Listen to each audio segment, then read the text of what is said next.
elle parlait de problèmes, beaucoup de problèmes d'organisation. Elle me dit, je suis une femme désorganisée, je perds mes affaires à l'école, je suis rêveuse. C'est-à-dire que l'enfant va naître avec le TDAH. Hein, on est TDAH, on meurt TDAH. Ok. Ensuite, il y a un problème au niveau de l'organisation. Donc les gens, en fait, ils ont 10 tâches, mais ils ne savent pas comment organiser ça dans leur tête. Et ça devient l'embouteillage dans la tête. Quand tu as un TDAH et qu'en fait, tu n'es pas pris en charge, tu ne prends ni médicaments, ni thérapie. Prise de conscience. Aucune prise de conscience. Ce qui se passe, c'est que les gens subissent. C'est comme si tu montes dans une voiture où ton mobile est avec ça.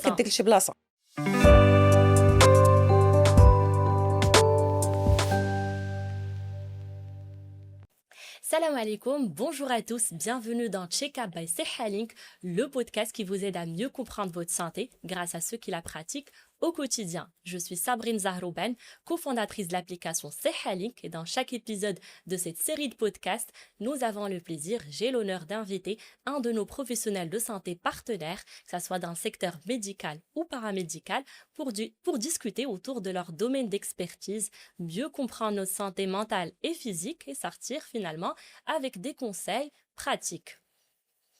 Aujourd'hui, comme premier épisode, on a choisi de parler d'un sujet d'actualité, un sujet qui fait beaucoup parler de lui ces dernières années, qui est le TDAH, le trouble du déficit de l'attention avec ou sans hyperactivité, ou communément appelé en arabe تشتت الانتباه مع أو دون فرط الحركة.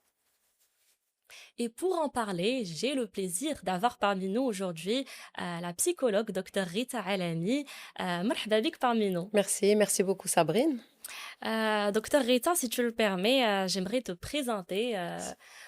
Tu es docteur en psychologie clinicienne, spécialiste en thérapie comportementale et cognitive et thérapie de schéma. Tu es enseignante depuis plus de 15 ans et experte en bilan neuropsychologique, tests psychologiques et projectifs chez enfants, ados et adultes. Et tu es également président de l'AMC, l'Association marocaine de psychologie de l'enfant et de l'adolescent qui œuvre dans le monde rural. Est-ce que j'ai oublié quelque chose?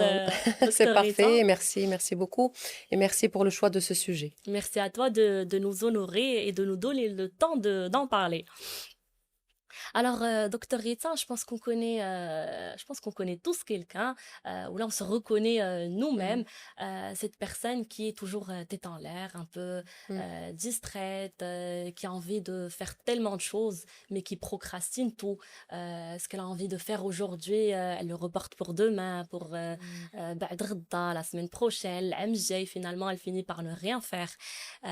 Et les personnes-là, elles sont soit jugées par leur entourage, ou là, elles se jugent elles-mêmes d'être finalement que désorganisées.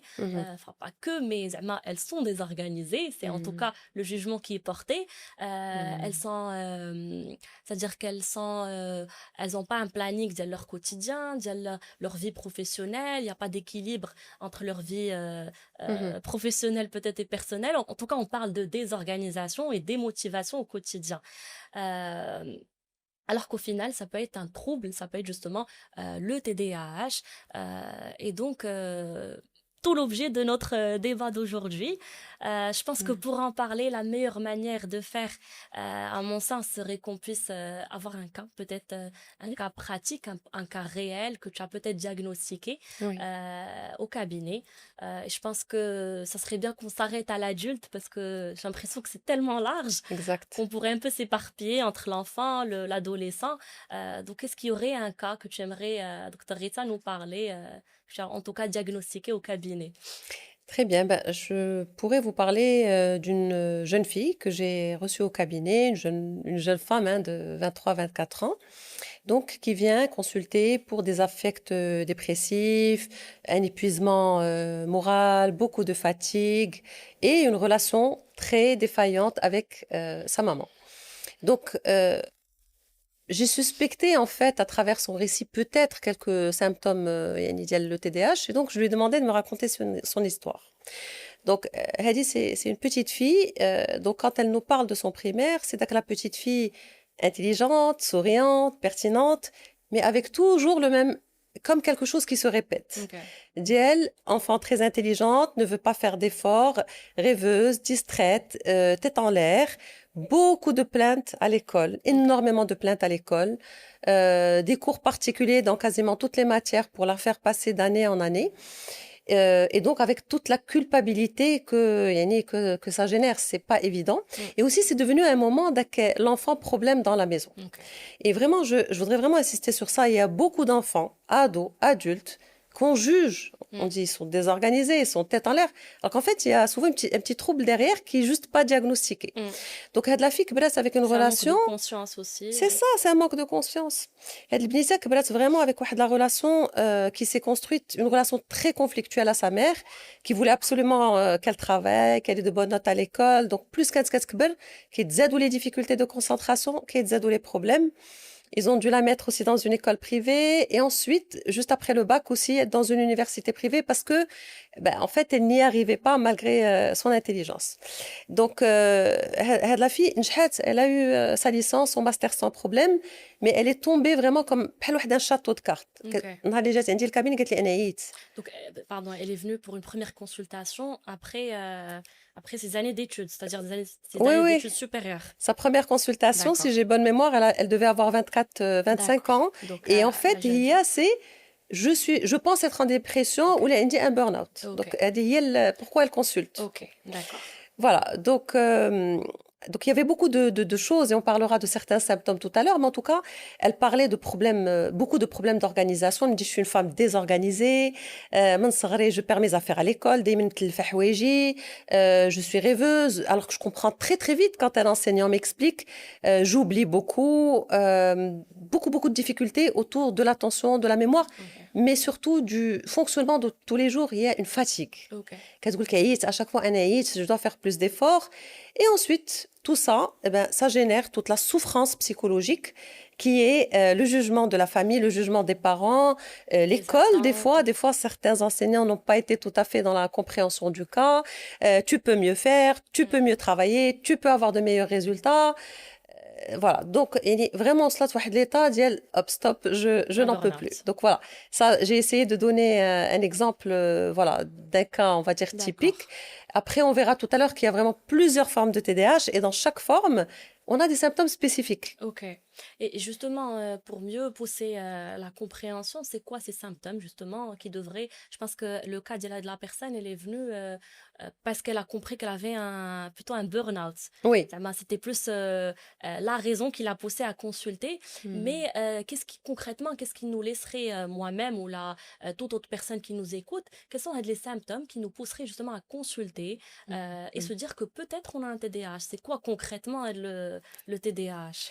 Très bien. Alors, le trouble déficitaire d'attention avec ou sans hyperactivité, déjà, qu'est-ce que c'est? C'est un trouble neurodéveloppemental. C'est-à-dire que l'enfant va naître avec le TDAH. On dit on naît TDAH, on meurt TDAH. Okay. C'est pas forcément visible avant les années scolaires, sauf quand il y a de l'hyperactivité. Donc, on peut ne rien remarquer.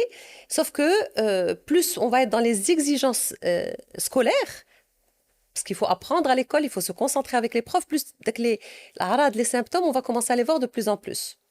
Donc, c'est pour ça qu'on parle de quelque chose qui va apparaître petit à petit.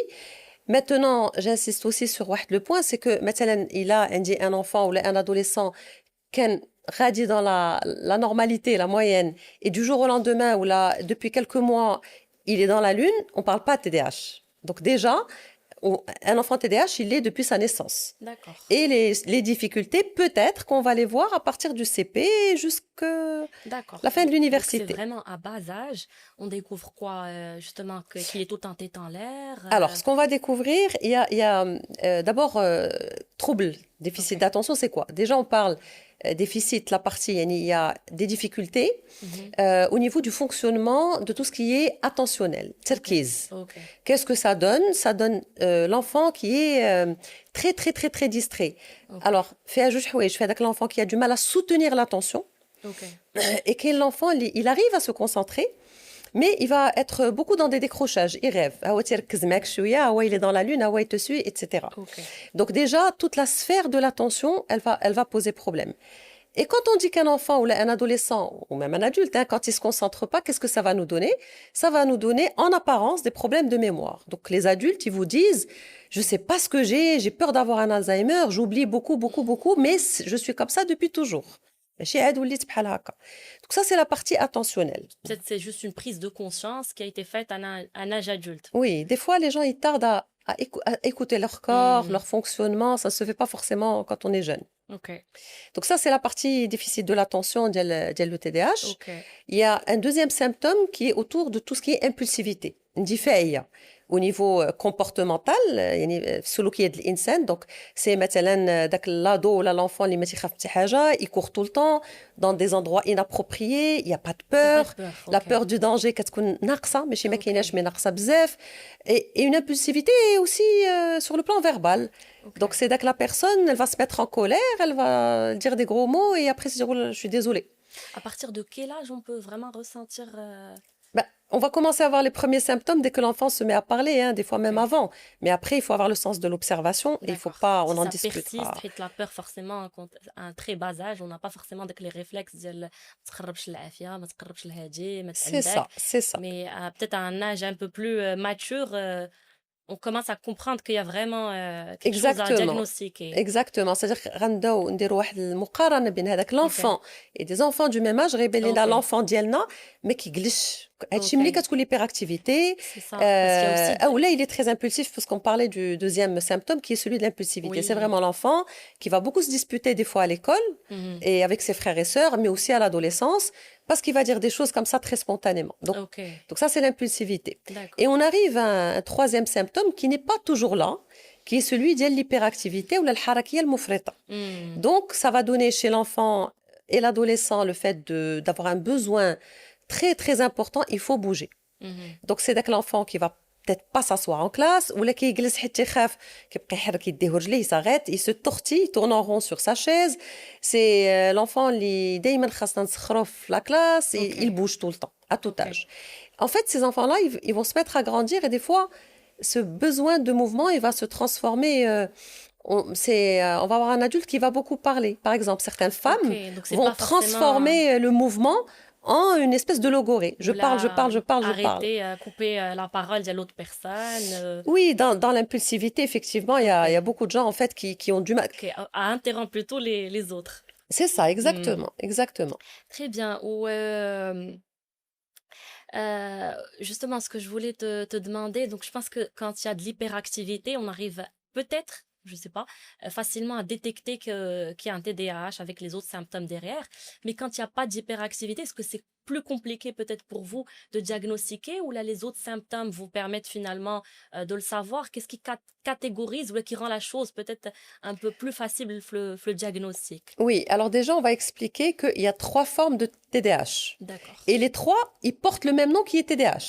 Ok. Voilà, alors on va avoir la première forme dans laquelle on va avoir principalement dans le TDA un déficit de l'attention. C'est-à-dire que l'enfant ou l'adulte, en fait, en apparence, il est très calme, Mhm.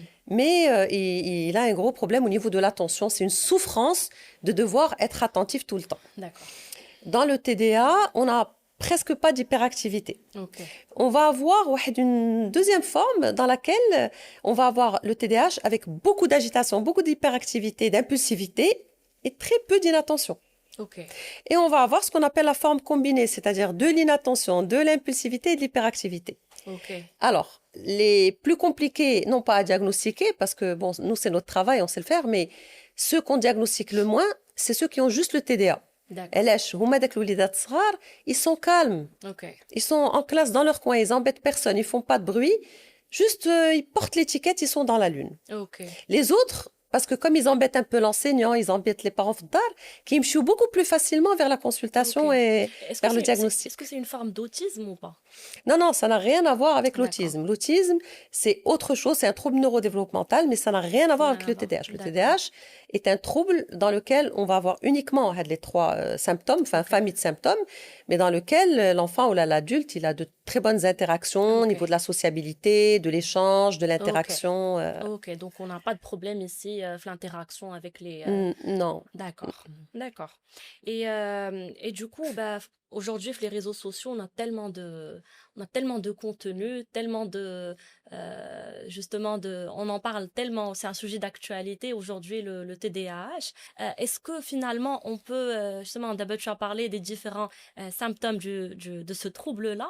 Est-ce que c'est est-ce que c'est suffisant pour qu'on puisse s'auto-diagnostiquer ou juste à travers des vidéos, justement, sur les réseaux sociaux, à Oui. travers du contenu qui est créé aujourd'hui chaque jour, ou là, il y a obligation vraiment de se faire diagnostiquer à travers un professionnel. Si oui, quel type de professionnel forcément? Est-ce que c'est un psychologue? Est-ce que c'est un médecin?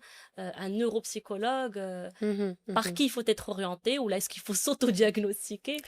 Oui, alors la chose la plus importante et que tu cites ici, je t'en remercie, c'est vraiment cette histoire d'autodiagnostic Hmm, qui malheureusement prend de plus en plus de place d'ampleur. actuellement. Et c'est vraiment, en tout cas surtout le cas de TDAH, c'est pas du tout conseillé. Ok. Pourquoi? Parce que les troubles se ressemblent énormément dans certains axes. Et si vraiment on n'est pas un professionnel de la santé mentale et que vraiment on n'a pas l'expérience aussi, hein, Hmm, au-delà du titre là, de la fonction, on peut vraiment glisser par rapport aux symptômes. c'est ça. Tiens, un exemple, si on prend un adulte en dépression, par exemple, si on va sur une dépression masquée, donc tu as quelqu'un qui est souriant, qui continue d'aller au travail malgré une douleur interne, ben, un des symptômes de la dépression, c'est un décrochage au niveau de l'attention, des difficultés Ok. d'exercice, des troubles de la mémoire, une fatigue, une désorganisation. Ok. Donc là, par exemple, il a pris l'exemple هذا, ben, la personne peut se diagnostiquer en dépression alors que le problème est ailleurs. Exact. Et on pourrait en parler aussi pour l'anxiété et pour des fois pour des choses beaucoup plus compliquées et plus graves. C'est Donc ça. on ne se diagnostique pas soi-même, ça demande du temps. Hmm, Même en thérapie ou là dans cette démarche en fait de diagnostic, des fois, rarement, mais on a des patients qui veulent aller trop vite. Là, ok. بغيت نعرف راسي une fois, est-ce que j'ai un TDAH? En fait, ça Ok. marche pas comme ça. Donc, C'est c'est pas un, une séance qu'on arrive à savoir est-ce qu'on non. l'est ou pas. Non. On peut pas D'accord. savoir en une séance. Pourquoi? Parce que il y a d'abord quelques séances qui sont nécessaires au début, qui tiennent de l'ordre de l'entretien. J'ai Hmm, besoin de connaître l'anamnèse et l'histoire de cette personne. d'accord. C'est très important parce que Son ça peut, vécu, c'est son entourage, bien sûr, la relation aux son parents, les éducation. traumatismes, toute l'enfance, c'est vraiment tout le vécu. Hmm, Ensuite, on a des questionnaires spécifiques ok. qui vont nous permettre d'évaluer non pas juste les symptômes, mais la sévérité de chaque symptôme. D'accord. Et on parle de questionnaires assez longs avec 200, 300 questions si c'est pas plus. D'accord. Ok. Et ensuite, nous, on reprend ces questions avec les patients pour mieux les comprendre. On n'est pas là à mettre des scores, c'est pas un Ok. jeu. Ok. Et ensuite, très souvent, ben, on a besoin aussi d'avoir l'avis d'un psychiatre ou là, d'un pédopsychiatre. Si c'est un enfant ou un adolescent, des fois, il ne faut pas oublier qu'avec le TDAH, on a des troubles des apprentissages qui connaissent c'est des Ok. comorbidités. Ok. Et فاش كيكونوا اضطرابات التعلم خاصنا des bilans complémentaires. مثلا si l'enfant ou l'adolescent il est TDAH et Hmm, qu'il a des problèmes d'écriture, ben, il faut lui faire un bilan chez un psychomotricien. ok. S'il a des problèmes de lecture, on va voir Donc l'orthophoniste. finalement, c'est une complémentarité entre C'est un travail différents complémentaire qui doit se professionnels. faire D'accord. doucement, Ok. dans le temps et avoir un diagnostic en bonne et due forme. Ok. C'est ça qui est difficile, c'est pas la prise en charge. Ok. Mais je suis complètement d'accord parce que moi-même, en ayant justement essayé de m'approfondir encore plus dans le sujet, justement, il y a des symptômes qui reviennent chez plusieurs personnes. Aujourd'hui, on est tellement pris par le quotidien, son travail, son quotidien, qu'on a l'impression qu'on est tous distraits, on se perd tous, on procrastine. Donc, il y a des Mhm. signes forcément qui reviennent chez plusieurs personnes. Oui. Donc, forcément, je suis d'accord, il faut peut-être, enfin, pas peut-être, mais il faut vraiment diagnostiquer auprès des professionnels qui vont pouvoir catégoriser. Est-ce que c'est juste une période ou là, c'est vraiment un trouble Oui, oui, d'autant plus, Sabrine, tu me fais penser, un exemple que j'ai vu assez souvent, c'est que des fois, les enfants, عندهم مرض الصرع, l'épilepsie, Mhm, et en fait, ils ont pas vu de médecin, ni de neurologue, ni de pédiatre, et les parents, mhm, ils vous disent, mon fils est TDAH. Donc, on est aussi dans l'exigence de passer par une mhm. consultation médicale en bonne et due forme Ok, avant de passer à l'évaluation psychologique, neuropsychologique. ok, ok. Et dans quel cas, justement, on arrive à devoir consulter un professionnel de santé du secteur médical, c'est-à-dire un médecin? Est-ce qu'il y a des étapes où ça peut être fait de manière psychologique et une étape où on a besoin d'un traitement médical? C'est quoi l'étape, justement, qui nous oblige à passer un traitement médical? Alors, le traitement médical, pour l'instant, il n'existe pas, il se vend pas, il n'est pas commercialisé au Maroc. D'accord, Ça, c'est une grosse problématique dont je pense des collègues pourront vous en parler mieux que moi. d'accord, Mais en tout cas, les adultes avec qui, voilà, qui sont en suivi par rapport au TDAH sont obligés d'aller à l'étranger, dans ok, d'autres pays, consulter ok, pour pouvoir avoir les ordonnances, pour pouvoir être pris en charge ok, par rapport au TDAH. ok. Et c'est dans quel cas où on arrive justement à l'obligation de se faire traiter? Est-ce qu'il y a des... Alors, quand on a un TDAH, je vais pas dire léger parce que c'est pas un terme vraiment voilà, approprié, mais Mhm, c'est juste pour mieux expliquer le nestlé. Non, mais quand il y a un TDAH qui est gérable, mhm. on peut aller sur une prise en charge psychologique avec beaucoup de psychoéducation. D'accord, C'est-à-dire qu'on va essayer d'inculquer aux patients des méthodes pour qu'ils apprennent à appréhender, hein, ok. on peut dire un peu gérer les difficultés de tous les jours, Donc on comme apprend à vivre avec au final. en fait, on apprend à ne plus être guidé et géré par son TDAH, Ok, mais à appréhender. C'est-à-dire que, d'accord. l'exemple, ça des fois les patients, je leur dis, quand tu as un TDAH et qu'en fait, tu n'es pas pris en charge, tu prends Mhm. ni médicaments, ni thérapie, Prise de conscience aucune prise de déjà. Mhm. conscience. Ce qui se passe, c'est que les gens subissent. C'est comme si tu Mhm. montes dans une voiture où ton mobile est avec C'est ça, ça, c'est ça, parce et qu'il n'y a pas de souvent pas au conscience. meilleur endroit. Mhm. Par contre, par exemple, la thérapie ou la psychoéducation, ce Mhm. qu'on essaie d'inculquer aux patients avec Mhm. le temps, Mhm. c'est d'apprendre à gérer. Ok, Ils conduisent leur voiture, ok. ils gèrent leurs Et troubles. peut-être être carrément dans la proactivité, savoir que Raphaël de l'étape, là, je vais être peut-être impulsive, donc je me retiens. Donc on est vraiment dans la Exact. proactivité, peut-être dans la réactivité en cas. Exact. Ok. Mhm. Retrouvez nos professionnels de santé du secteur médical et paramédical sur l'application Sehalink Consult. Médecins, psychologues, nutritionnistes, kinésithérapeutes et bien d'autres sont disponibles en présentiel ou en téléconsultation. L'application est disponible sur App Store et Play Store. Docteur Rétan, est-ce que, aujourd'hui on entend souvent différentes théories sur les causes de le TDAH. Est-ce qu'il y a une part, finalement, c'est quoi les raisons, les causes de ce trouble-là? Je ne sais pas, est-ce qu'il y a des parts, une cause génétique? Est-ce que c'est relié aux gènes finalement? Est-ce que peut-être c'est environnemental? Est-ce que c'est l'environnement où on vit? Et peut-être un environnement et pas un autre. Il y a plus de troubles euh, de, de, de TDAH et d'autres environnements, non? Est-ce que c'est peut-être relié à l'éducation? Est-ce que les parents ont une part finalement fait de le TDAH ou pas. Très bien. Alors, déjà, le TDAH n'a rien à voir avec les parents. On va le dire clairement, le TDAH, ce n'est pas la faute des parents, c'est pas un problème éducatif. C'est très important en fait qu'on puisse en parler parce que c'est vrai que l'environnement, la famille, l'environnement de manière générale, il peut augmenter les symptômes. Par exemple, un enfant agité, peut-être qu'il sera encore plus agité. Un enfant inattentif, qui a une relation ou un type d'attachement insécure avec ses parents, des conflits par exemple avec la maman, un enfant qui a l'impression qu'on ne l'aime pas assez, va manifester des symptômes encore plus forts. Ok. Mais maintenant, vraiment, c'est très important de comprendre que ce n'est pas un problème éducatif, Ok. d'accord? Puisque c'est un trouble neurodéveloppemental en lien tout d'abord avec une hérédité. C'est-à-dire qu'il y a une espèce de fragilité génétique qui fait que souvent, il y a des parents ou là les grands-parents dans la famille déjà qui ont un TDAH. Donc là, on va dire هذا هو السبب الأول وذاك العامل الوراثي. Donc c'est génétique. Oui, oui, oui, bien sûr. Ok. Alors, ensuite, il y a plusieurs hypothèses autour de, pendant la grossesse, la femme, qu'est-ce qu'on est enceinte, le fait qu'elle a, par exemple, un environnement pollué, des pesticides, le plomb, par exemple, tout ça, ce sont des choses qui peuvent favoriser le TDAH. Ok. Aussi, si pendant la grossesse, la femme consomme des drogues, beaucoup de cigarettes, trop d'alcool, tout ça, ce sont des éléments favorisant du TDAH. Ok. Voilà, donc il y a vraiment beaucoup d'hypothèses aujourd'hui qui font qu'on arrive à développer le TDAH. Ensuite, qu'est-ce qui va changer? On peut prendre deux jumeaux TDAH à l'âge adulte. Si l'un a grandi dans un environnement sécure avec beaucoup d'amour, beaucoup d'attention, beaucoup d'estime de soi, يعني داك الطفل كنعاونوه من ناحية نرجسية ومن ناحية الحب من ناحية الحنان un tel, il va être beaucoup plus épanoui. Il va peut-être mieux gérer la partie difficile de son TDAH. Mais si on prend l'autre jumeau, il y a eu des études sur ça, avec un environnement très insécure, beaucoup de conflits, de disputes dans la maison, en fait, il risque d'avoir des symptômes un peu plus importants. Donc, indirectement, il y a eu aussi une part de l'éducation finalement, mais c'est plus l'environnement, dialogue.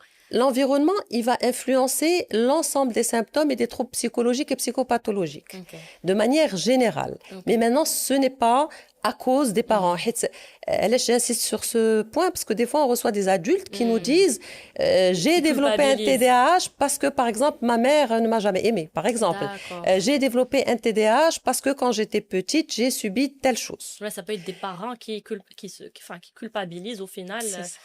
Peut-être Benache assez bien ou les ok. Voilà. Alors, d'abord Sabrine, l'ensemble de ces difficultés, ces troubles, ils ont des origines souvent biopsychosociales. Il y a le côté biologique, génétique, d'accord. Celui-là, c'est le bagage génétique avec lequel l'enfant va naître. Finalement, il y a le volet psychologique, donc les échanges depuis, mais vraiment dès la naissance, le type d'interaction qu'on va avoir avec le parent. Et en fait, après, c'est tout le social, c'est toute la société qui est autour de ça. Voilà. Donc ça va s'articuler pour avoir une certaine forme ou certains symptômes. Voilà. Maintenant, et le point, on n'en a pas beaucoup parlé aussi, j'aimerais insister sur ça. Il faut aussi faire attention à cette forme d'étiquetage. Des fois, les gens ils te disent, je suis TDAH. Pas, ils ont un TDAH. C'est pas, je porte un TDAH. Non, c'est je suis TDAH comme si en fait la personne, elle s'identifie complètement. Voilà, elle s'identifie complètement à ce trouble-là et elle devient le trouble.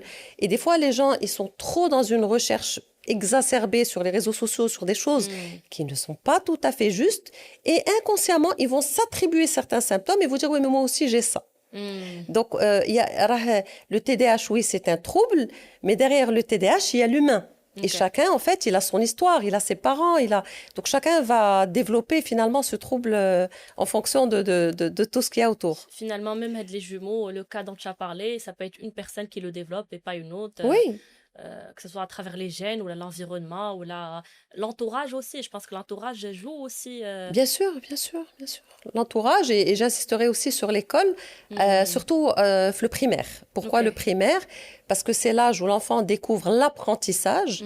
Et quand il y a un TDAH, en fait, l'enfant va avoir beaucoup de difficultés puisqu'il sera inattentif en classe ou alors il sera un peu... comme on dit dans la lune, ou là, c'est dès que l'enfant lit, il arrive à se focaliser, mais en fait, faute de nouveauté, faute de motivation, il va lâcher très rapidement.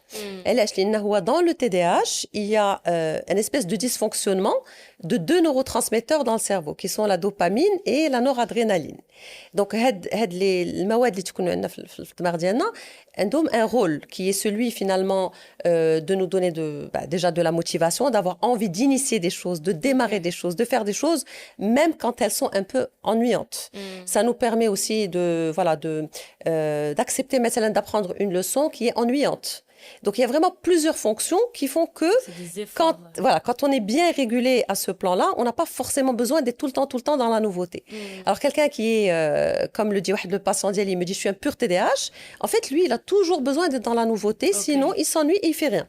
Ok. Et je pense qu'il y a un vrai travail qui doit être fait en termes de vulgarisation, en termes de prise de conscience. Je pense que l'âge d'un enfant ou d'un adolescent, les écoles, les professeurs, ils doivent être avertis, ils doivent être conscients de ces cas-là. Je pense que même les étudiants entre eux, les parents ont aussi un rôle à jouer pour expliquer justement aux enfants que peut-être votre classe, il va y avoir un camarade de classe qui va avoir des troubles. C'est quoi les troubles, peut-être comment se comporter même. Donc je pense que non, c'est important de le dire. Il faut que tout le monde soit conscient. Au final, surtout les enseignants, oui. Surtout les enseignants. Et Sabrine, ça a été une des raisons pour lesquelles, avec mes amis, on a fondé l'AMC, l'Association marocaine de psychologie de l'enfant et de l'adolescent. C'est parce qu'on s'est rendu compte, au début c'était dans le monde rural, qu'en fait, il n'y avait pas forcément, à l'époque en tout cas, de formation spécifique aux enseignants sur les troubles d'apprentissage et les troubles neurodéveloppementaux. neurodéveloppementaux. Donc, dans le monde rural, c'est des grosses communautés hein, quand même. Ce qu'on fait, c'est que parmi les axes sur lesquels on travaille, c'est la formation des enseignants sur ces troubles-là, comment les reconnaître, comment on peut aider les enfants, les ados, etc. Excellent. Mais je pense que même les enfants, ils doivent être avertis à travers leurs parents.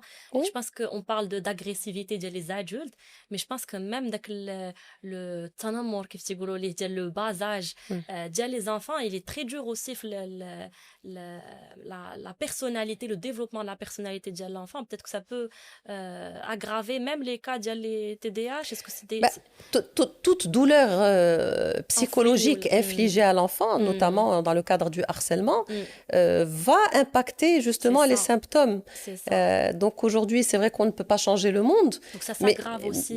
Bien sûr, ça peut s'aggraver, mais il faut en prendre conscience. Il faut en prendre conscience pour, en tout cas, faire, ne serait-ce qu'à petite échelle, aider ces enfants-là et ces ados et ces adultes, principalement en arrêtant de les étiqueter et de les juger, parce que c'est d'abord ça. Donc peut-être que c'est aussi un message à faire passer aux parents. C'est notre message, Sabrine, aujourd'hui, à faire passer aux parents. Éduquer vos enfants, justement, à leur faire comprendre qu'est-ce que le TDAH. Ça peut être vous, là, ça peut être un de vos camarades de classe. Ouais, si moi je devais faire passer un message aux parents qui ont un enfant TDAH ou là qui savent même pas que l'enfant est TDAH, ils se disent ok, ma fille elle est rêveuse, elle est tête en l'air, mon fils il est distrait, il veut pas travailler. Alors, au moins, quand on ne les diagnostique pas, c'est déjà d'essayer d'arrêter de les juger, les étiqueter, parce que هذاك الشيء كيكبر مع l'enfant, donc l'enfant كيكبر بداك الفكرة, je suis nul, je suis pas intelligent, j'ai pas de capacité, je vais rien faire dans ma vie, je suis quelqu'un de désorganisé, وداك الفكرة كتولي واقع. Donc en fait, Sabrine, l'idée c'est vraiment ça, c'est que quand on ne comprend pas ou là quand on ne sait pas si déjà on pose l'hypothèse de il y a peut-être quelque chose qui fait que cet enfant il est dans la lune, c'est déjà très très bien. C'est ça. Et justement, pour revenir à l'adulte, parce que c'est le sujet principal de cet épisode-là, et pour revenir justement à l'introduction, on a démarré Béra, le podcast, on se juge assez souvent tête en l'air, justement, on procrastine, on a l'impression d'être fainéant. J'ai les symptômes-là, un adulte, parce que c'est des symptômes, on se reconnaît nous-mêmes. Oui. Est-ce qu'au final, ces symptômes-là, est-ce qu'il y a un lien direct avec le TDAH? En fait, quand on a un TDAH, on a de fortes probabilités d'être dans la procrastination. Okay. Pourquoi? Parce que quelqu'un qui a un TDAH a des difficultés dans ce qu'on appelle le fonctionnement exécutif. Tout simplement. Pour faire une tâche, on va dire, Sabrine, tu décides de faire un gâteau au chocolat. Okay. Ça te paraît simple, mais en réalité, tu dois mesurer des ingrédients, allumer le four en premier, doser, mélanger d'une certaine manière, etc. Donc, le fonctionnement exécutif, c'est comment je m'organise dans ma tête, qu'est-ce que j'arrive à freiner, l'inhibition. Je suis en train de préparer le gâteau au chocolat. Est-ce que je suis flexible sur le plan cognitif? Et est-ce que je peux m'adapter? Donc, c'est tout ça le fonctionnement exécutif. Ce fonctionnement, il est très souvent en difficulté chez les personnes TDAH. Donc, il se passe quoi? Il se passe que la personne, quelqu'un qui travaille en entreprise, il se réveille le matin, hop, il allume son téléphone. 10 emails, sachant que, allez, on va prendre l'exemple d'une femme, pour rester sur notre exemple. Donc, elle reçoit 10 emails. En même temps, elle a une maison à gérer avant de sortir. Il faut qu'elle cuisine aussi, qu'elle s'occupe des enfants quand tu en as. Mais c'est tout un process autour de cette journée. C'est beaucoup, beaucoup, beaucoup de tâches. Donc, quelqu'un qui n'a pas de TDAH, en tout cas, il va pouvoir, à une certaine mesure, s'organiser. À 10 heures, je vais faire ça, le soir, je vais faire ça, etc. Et donc, pour lui, c'est peut-être très fatigant, mais c'est faisable. Quelqu'un qui a un TDAH, alors, première des choses, il va avoir du mal à inhiber ses pulsions. Elle doit répondre, là, la personne doit voir ses emails, mais en fait, elle a l'impulsion, elle a envie d'aller sur les réseaux sociaux, elle va peut-être suivre son impulsion. C'est-à-dire qu'on saute d'une chose à une autre, le frein. De se focaliser sur une tâche. Le frein, c'est par exemple, est-ce que je suis capable de freiner mes impulsions? Est-ce que je suis capable de me dire là, أنا دابا خصني نجاوب على les emails هما الأولين, عاد مثلا باش نحضر la réunion. Ensuite, il y a un problème au niveau de l'organisation. Donc les gens, en fait, ils ont 10 tâches, mais ils savent pas comment organiser ça dans leur tête. Et ça devient l'embouteillage dans la tête. Trop d'idées, trop de tâches à faire, qui fait que on arrive justement à un épuisement et on arrive à quelque chose qu'on appelle l'évitement. شنو هو l'évitement? هو انني كنتخربق, comme le disent les patients, كنبدا نشوف هادي وهادي وهادي في الاخر ما كندير والو. Et ça, c'est le vrai problème du TDAH, c'est l'évitement. Qu'on appelle souvent procrastination, c'est-à-dire que je vais répondre aux emails, mais 24 heures après. Je vais devoir aller au sport, mais je le ferai la semaine prochaine. J'ai un cours à apprendre, j'ai des examens à préparer, et je vais le faire à la dernière minute. Okay. Donc, on rentre dans un système dans lequel il y a un épuisement psychologique, il y a un épuisement physique, il y a un stress chronique qui s'installe, justement, faute de cette défaillance. Okay. Donc, là, j'aimerais vraiment dire aux personnes, en tout cas, qui souffrent de TDAH, déjà de sortir de cet engrenage ou là de le jugement, de le fikra, je suis désorganisée, je procrastine, je n'y arrive pas. Parce qu'il y a des solutions à partir du moment où on sait ce qu'on a et qu'on commence à travailler justement sur, par exemple, sur l'évitement ou là, sur l'anxiété qui est derrière l'évitement. Donc, on le répète, on le répétera jamais assez. La première étape, c'est vraiment d'être dans la prise de conscience et comprendre déjà qu'il y a un lien, peut-être, ou pas, entre le TDAH et cette procrastination, ou là, peu importe le symptôme. Donc, la première étape, c'est vraiment d'avoir cette prise de conscience. Tout à fait, oui. Et justement, pour rester l'adulte, pourquoi justement dans certains cas, dans certaines consultations, tu es mieux placé pour le savoir, on ne diagnostique à un âge, j'ai très bien compris qu'on est TDAH, ou Oui. on ne l'est pas, mais des fois on a l'impression qu'on diagnostique des TDAH à un âge assez tardif, à 30 ans, à 40 ans, peut-être à plus. Qu'est-ce qui fait justement le diagnostic tardif? Est-ce que peut-être parce que il y a une meilleure prise de conscience, d'abord le trouble, est-ce que c'est un effet de mode? Est-ce que tout le monde diagnostique tout le monde, en tout cas pas les professionnels, mais entre nous, nous qui sommes pas professionnels, une fois qu'on a les symptômes, on se dit que la personne ou on est TDAH. Qu'est-ce qui fait le diagnostic tardif? Ok, alors ce qui fait que les gens tardent à avoir leur diagnostic, c'est souvent déjà, on va devoir retourner à la petite enfance, c'est que les parents en tout cas avant de l'âge de 18, peut-être 20 ans, voilà, ils font avec. Ils font avec le trouble et souvent, ils mettent d'autres causes. Il est comme ça parce qu'il n'est pas content, il est comme ça parce que, voilà. Mais en fait, il n'y a pas eu la phase, les chassader, le diagnostic. Encore une fois, la prise de conscience. Oui, il n'y a pas forcément de prise de conscience pour certains parents, hein, on ne généralise pas. Et donc, on a des adultes qui développent des symptômes dépressifs et beaucoup, beaucoup, beaucoup d'anxiété. Okay. Et ils arrivent aussi à des burn-out assez sévères. Et donc, très souvent, les gens ne viennent pas consulter parce que ils se disent j'ai un TDAH. Ils viennent consulter parce qu'ils sont épuisés, qu'ils sont fatigués et ils comprennent pas. Ils te disent voilà, l'exemple je ne sais pas ce que j'ai.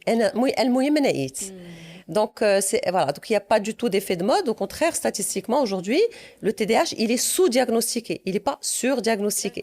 C'est juste qu'on n'en parlait pas et maintenant on en discute un peu plus. Donc je pense que c'est ça qui fait que les gens, alhamdoulilah, commencent à se poser des questions par rapport à ça. Et il y a un autre détail, c'est que par moment aussi, on reçoit des adultes TDAH qui, malheureusement, qui avaient des formes assez importantes et qui n'ont pas été traités. Ils avaient besoin de traitement, ils n'ont pas été traités. Et ils arrivent à l'adolescence et ils vont vers les addictions, l'idman, vers les différentes drogues.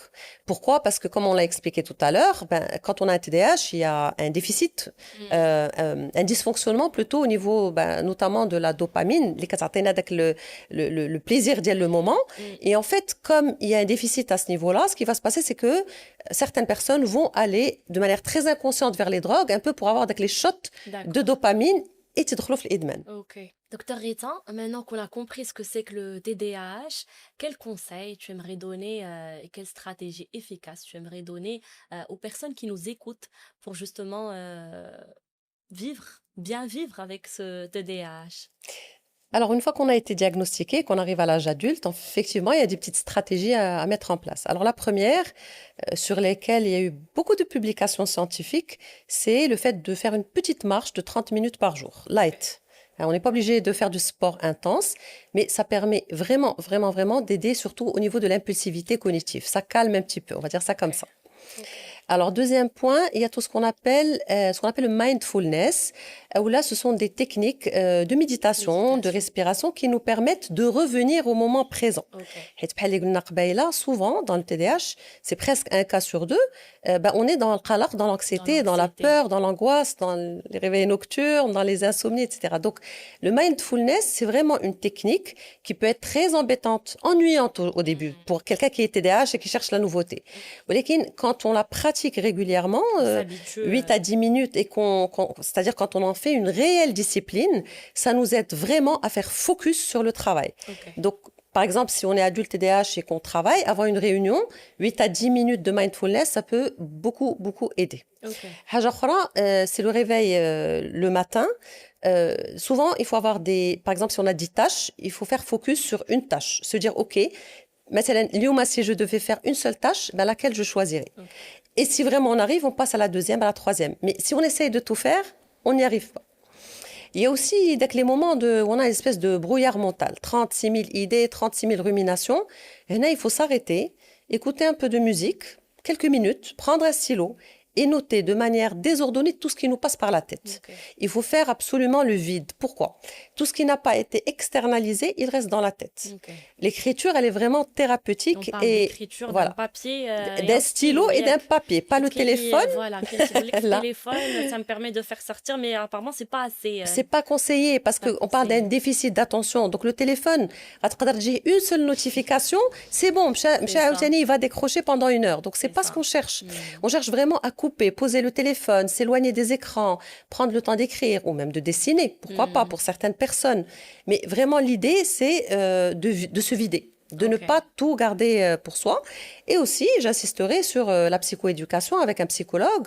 Quand il y a nécessité et qu'on n'y arrive pas, surtout quand on fait de l'évitement et de la procrastination. Parce que là, ça veut dire qu'il y a quand même un niveau assez profond d'anxiété et il faut un accompagnement dans ce sens.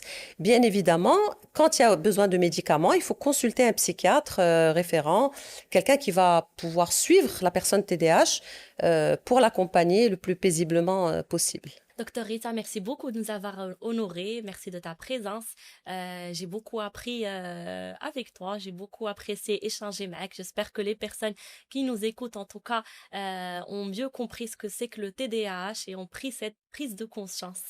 Merci beaucoup Sabrine. Je remercie aussi toutes les personnes qui ont pris la peine d'écouter ce podcast jusqu'à la fin et au plaisir de te revoir, Inch'Allah, pour un futur podcast. Inch'Allah, merci beaucoup de nous avoir écoutés. Merci d'avoir pris le temps de comprendre ce que c'est que le TDAH. Je vous invite tous à vous abonner sur nos réseaux sociaux Sehalink et d'installer l'application Sehalink Consult pour retrouver un large réseau de professionnels de santé du secteur médical et paramédical. L'application vous permet de prendre rendez-vous en ligne, de faire de la téléconsultation et de recevoir, de digitaliser aussi vos dossiers médicaux. À très vite pour un prochain épisode avec un nouveau professionnel de santé et un nouveau sujet à discuter.